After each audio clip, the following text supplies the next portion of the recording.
Good day to all and a warm welcome. Today we're going to talk about Matthew and Luke and the narratives of Jesus' birth, which are extremely contradictory. And of course, there are contradictions that run through the Gospels, but these two here would certainly signpost the possibility of this maybe not being an historical reckoned accounting, but really something much more akin to a myth making. And it's just really strange that they diverge so radically, as we are going to find, given that they are supposed to be recounting the same history. Is it possible, I would ask, that these traditions here in Matthew and Luke are actually working from a kind of mythic standpoint? Are they trying to patch some kind of storytelling into these two narratives that are not actually supposed to be taken literally? I'll just leave that question floating in your minds as we progress. So the canonical Gospels of Matthew and Luke are the only two New Testament writings to narrate the birth of Jesus. Remember, Mark, of course, doesn't, and John just says Logos became man, and so on. These stories have long been cherished within the Christian tradition, often blending into a single narrative scene of shepherds and magi gathered around the manger. Yet a critical reading of the text reveals a stark number of contradictions. Of course, these cannot be smoothed over without violence to the sources themselves. This essay lays out these contradictions in order of their largesse, showing that Matthew and Luke preserve two irreconcilable accounts of Jesus' origin. So, one here, the chronological discrepancy. So first and foremost, the births are actually 10 years out. So between Matthew 2:1, Jesus was born in the days of King Herod. This would take us up to 4 BC. And then Luke 2:1, Jesus was born during the census of Quirinius. Now we know when this was. Josephus recounts it. That's 6 CE. So this is about a 10 or maybe 11 year period, and a discrepancy here. So how do they get these things wrong? Do they not look at Jesus and figure out which year he's born in? It's a decade apart in these two accounts. I'm not going to get my friends wrong, ages wrong by a decade, especially if these two, Matthew and Luke, we're taking from the same story. Now it's really unsure, I suppose, whether Matthew and Luke actually ever met each other, but we would assume perhaps that they did. I'm not sure about that, but it just really seems rather strange. Chronological contradictions. Matthew 1:17.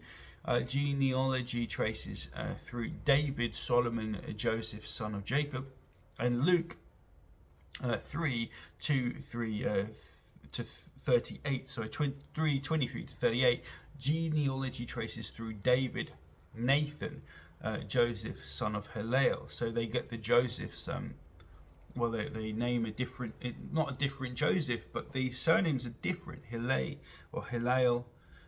and Jacob. And of course the chronologies themselves, which are listed, are different, slightly different chronologies. They diverge completely after David, and even list different fathers of Joseph. Okay, both present themselves as Joseph's line. They cannot be true together. Of course, 3, Jesus's birthplace and family home. Matthew 2:1 to 11. Joseph and Mary live in Bethlehem. Only later do they relocate to Nazareth. So Luke 1:26 to 4 and 39. Joseph and Mary live in Nazareth and travel to Bethlehem only because of the census. The contradiction here is, of course, that where was Bethlehem their home from the start, Matthew, or Nazareth? Again, something you could conceivably get wrong, but it's just difficult. It's really hard to reconcile. The census versus no census. Luke 2:1-5, Joseph travels to Bethlehem because of Augustus's decree. Matthew, no census at all. So Luke's census is historically implausible and contradicts Matthew's silence, and the census is indeed the way the Bible depicts it, completely ahistorical. The census happened, but it was a local census. It didn't incorporate the whole of the world, I think, as Luke says. So the flight to Egypt versus return to Nazareth. Now number 5, Matthew 2:13-15, family flees to Egypt to escape Herod's massacre, of course. Luke 2:39, after presenting Jesus in the temple, they return straight to Nazareth. So there's a contradiction obvious here, exile in Egypt with Matthew versus immediate return home with Luke.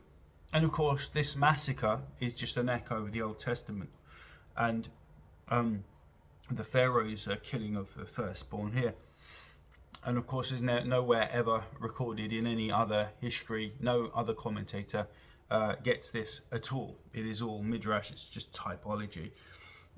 So there's that, of course. And something of this largesse, something this huge, something this terrible, would be picked up by historians. You can be absolutely sure of it.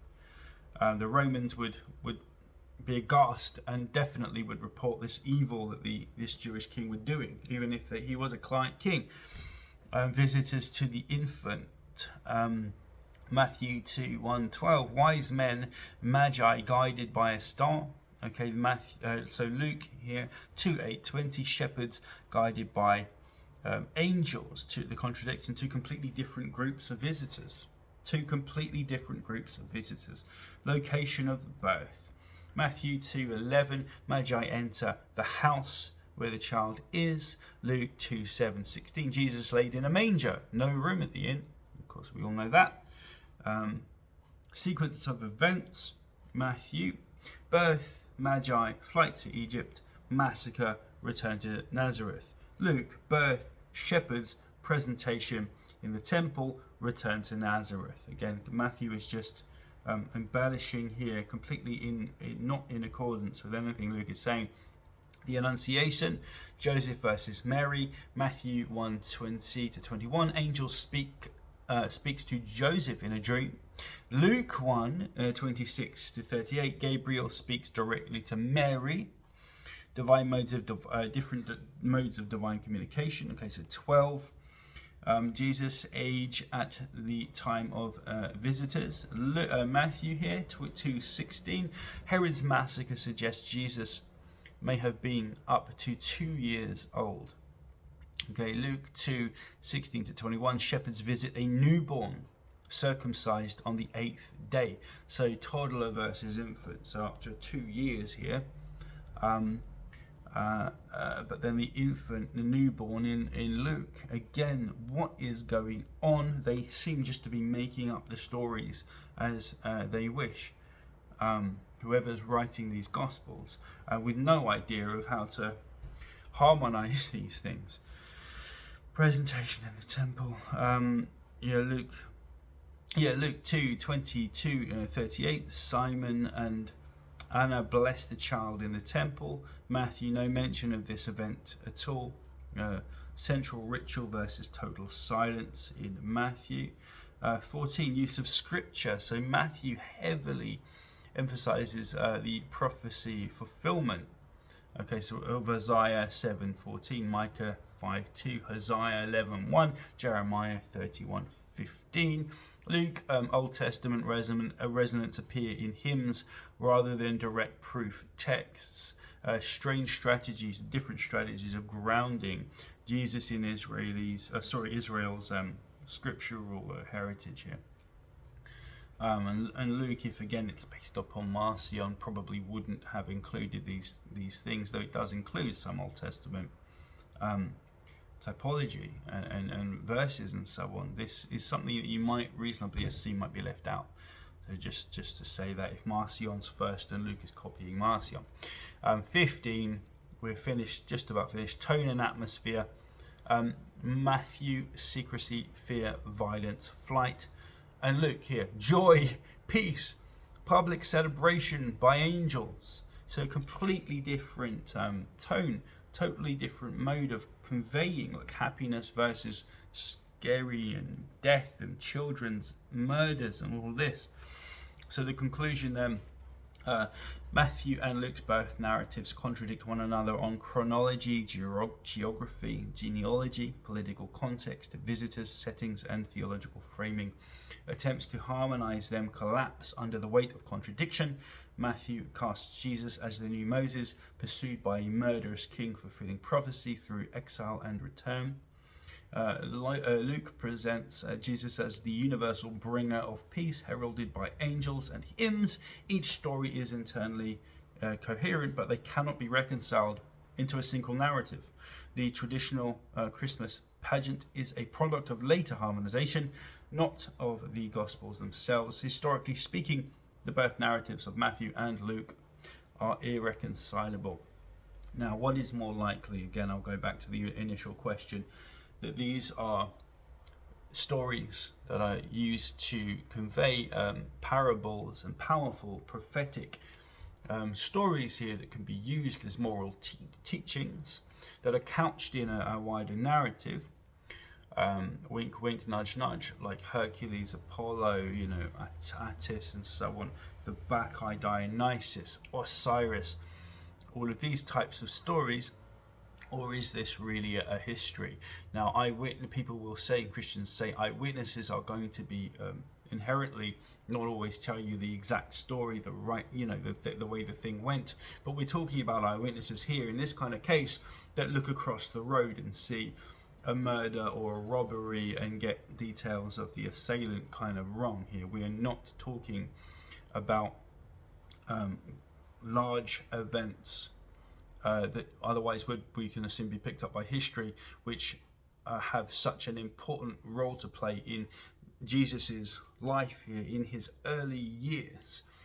Why would they be so contradictory if these two individuals, Luke and Matthew, were working from the same song sheet, were talking to the same disciples, were members of the same tight-knit Christian community, so as that they produced these four New Testament Gospels, and that still they are so contradictory? Why would that be? Does it make sense? I'll just leave that there.